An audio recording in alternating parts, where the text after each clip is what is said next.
this, again, we have three questions that we're grouping together. They're about budget, okay, this one's about the best way to address, for the board to address budget shortfalls. This is about whether there's anything in the current budget that you personally don't support or wouldn't like to see continue. There is a specific question about moving to once a week trash pickup, for example, and some concern about the recycling program. So let's wrap it up as a general question about whether you see opportunities to save, reduce in the budget, and on the flip side, where they're not, how do you recommend filling the shortfalls? Mr. Thanks. Mr. Oliva. Yeah, I'd like to again I'd like to talk about some of the things that we've done to reduce the budget, and the things that have happened.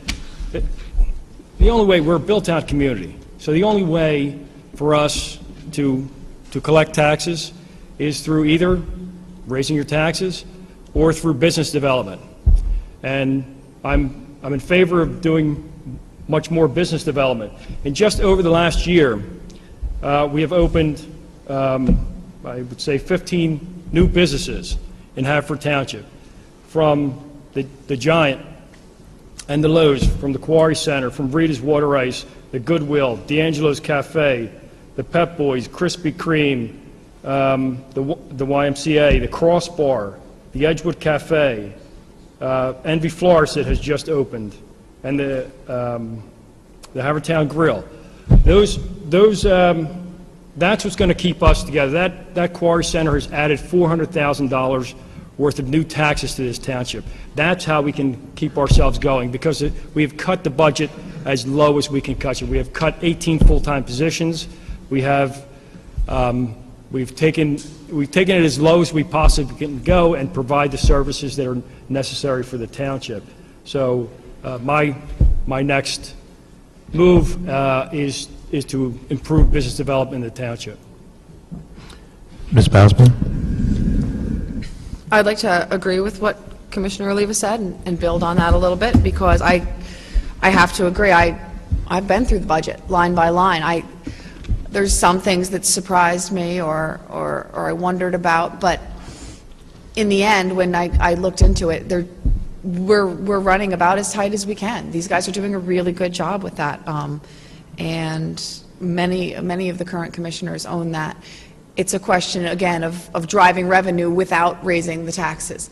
And I think that the folks who have come to Haverford Township and opened their businesses have found not only 50,000 wonderful residents of Haverford Township, they've found many surrounding residents who come through our township on a regular basis, and they're building this tremendous extended community here, and it's a wonderful thing. But how do people who are thinking of starting a business in the Philadelphia area or in other areas of the East Coast, how do they know that this is a place that they want to be? When you come to our website, our township website has been dragged kicking and screaming out of the 1990s and into this century, but it has further to go. And where is our active social media campaign? Where is our business development committee that our board has talked about that's never really come to fruition?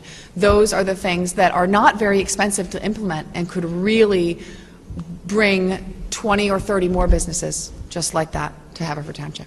Several of you mentioned economic development and business development as important strategies. So there's a question that's come in about the Eagle Road corridor, traffic issues, and its poor organization as a business district. And they'd like to know what you propose to do about the Eagle Road business corridor.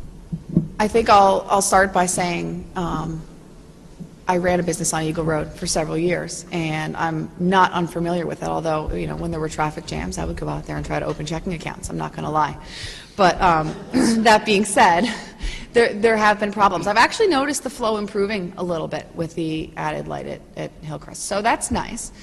But there's more to be done. I think that I always go with the cliche of walkability, and I know people are tired of hearing about it, but you know, you go down the shore for the summer and everybody pays $1 million for a house so they can ride their bike to breakfast. And I don't see why we can't have a little more of that here. I'm proud of our Board of Commissioners for all getting together to purchase the abandoned rail line, and the Recreation Department worked hard. Several of my friends brought their business people out to volunteer to put those wood chips down, and I enjoy taking my jogging stroller right up that trail to the Y. There have been proposals to do things like that on Eagle Road. It is difficult to get a consensus on how to do that.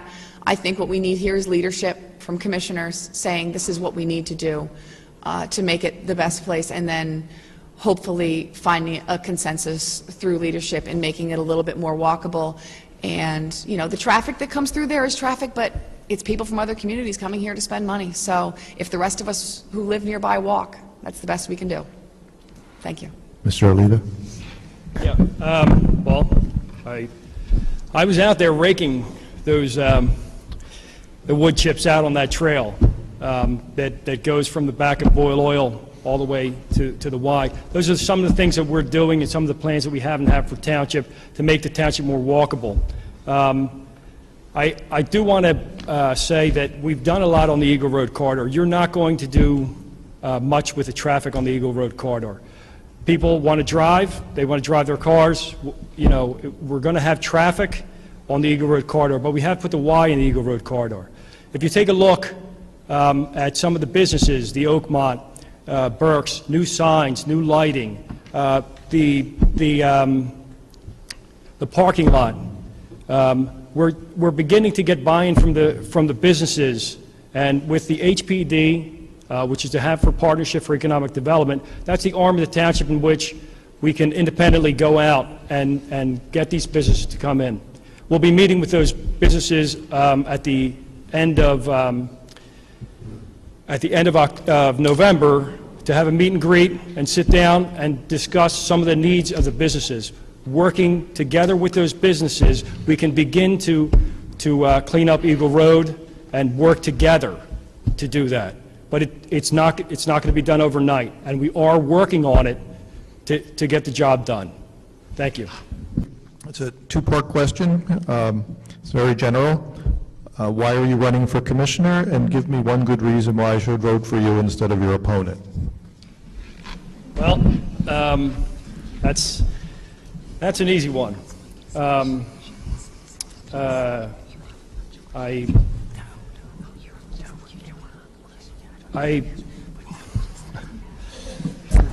so easy.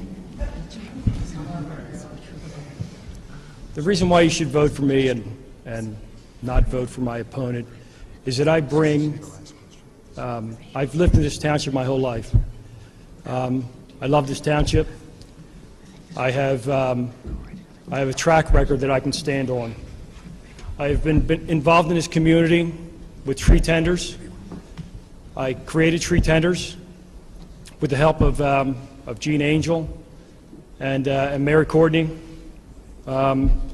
We've done the Minoa Business District, Lanark Crossing Park, and that was before I was a commissioner. We worked on Lanark Crossing Park to turn an abandoned gas station into a beautiful park, an entryway into Hanford Township. Freedom Playground, I was a captain on the build of Freedom Playground, took a week off from work to do that. I also helped raise money for Freedom Playground. I was part of the committee. Single stream recycling, I was able to work with J. Marie Rushforth and Jeff Heilman, two guys who were on opposite sides of the political spectrum, worked together with those guys to put together the single stream recycling, which has saved this township a lot of money.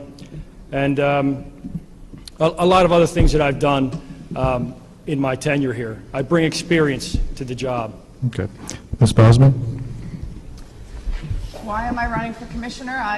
I would say because not all wives go out shopping. Some of us do other things, including running for commissioner. So, and I'm running because I want to have a conversation. This is an election year, and I've known Mr. Oliva pretty much since I've moved here, and I would say vote for me instead of him because I'm not wine or cheese. I don't get better by how long I've been here. And no, I wasn't born here and I didn't grow up here. But that doesn't mean that I don't have as much invested in the future of this township. I'm an adopted daughter of this township. I chose this township as the place to raise my children. And I want to see that every single resident has a voice in this election. And it's very important to me to see the voter turnout in our off-year elections increase significantly. The abysmal turnout to me says that people are not engaged, that they don't feel included, they don't feel represented. So I am running so that every single person can feel represented and engaged. And if we have a nice big turnout this November 5th, then we all win. At this time, we've run out of time for questions, so we're going to move to your closing statements. Ms. Bausman. Thank you again, everyone, for coming. In closing, I would like to say that I never saw myself as a career politician. This is something that came upon me as a mom who was very concerned, and many of us here are parents, and that's, I think, the number one reason we're all involved is because we care about the future of the community for one reason or another, and many of us are very caring parents to our children and want to set the very best example. I know that that's what I had, and that's how I became civically engaged. I think a good example, a good analogy for this, I recently, in the last few years of my life, became a group fitness instructor at the community YMCA, and there is a theme there of inclusiveness. There is a theme of everybody comes to the party, and if you're new at it, that's okay, that you belong here. And I want to bring that same feeling to politics. The same thing with getting up in front of my first exercise class. It scared me, but when something scares me, I grab it by the horns, and I look at this political race, and in all of my experiences with this, the same way. A lot of people I've spoken to say, oh, I don't like to get into that, it makes me nervous. You know, my opponent and I would both agree that sometimes trying to get into a polling place is like running the gauntlet, and you know, I could certainly do better to make sure that it doesn't feel that way. I know that it's scary, but I want to tell people that if you get involved, if you grab it by the horns, that it becomes something empowering. And I've learned so much, and I'm so proud to live here. I'm prouder than I've ever been. I feel a great sense of ownership now because I understand so much more about what goes into the hard work that our township puts forth. And I'm very proud, and I'm going to be very proud and excited to see the huge voter turnout that I know we're going to have on November 5th, and I'm asking people to vote for Alison Bausman. Thank you very much.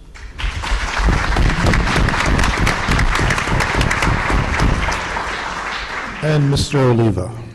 Thank you. For the past 8 years, I've had the honor and privilege of serving all of the residents of the Second Ward as their commissioner. This position is especially significant to me because I grew up in the Second Ward. I care about the neighbors, and I care about the neighborhood. My father used to say, don't judge someone by their words, judge them by their actions. I trust that my actions in my time as commissioner speak clearly about who I am. I mentioned in my opening statement about walking along the improved Darby Creek on Sunday. We have come a long way in improving our township, and we still have more work to do. I am committed to continuing the work and adding to the list of our improvements. As we move further into the 21st century, we need to position ourselves to the changes that lie ahead of us. Our future is something we create for ourselves. Issues like traffic, business development, infrastructure, open spaces, and our institutions all need thoughtful, collaborative discussions. None of us have all the answers, but by working together, I am convinced we can find the answers and the will to implement them. I again want to thank the League, my opponent, and all those who came out tonight. I encourage everyone to come out and vote in this election. Voting is the cornerstone of democracy. And of course, I hope the voters in the Second Ward will vote for me. Thank you very much. All right. Well, thank you very, very much for responding to our voters' questions and for telling us about your positions and desire to serve. Thank you to everyone who came out from the League of Women Voters, who also urged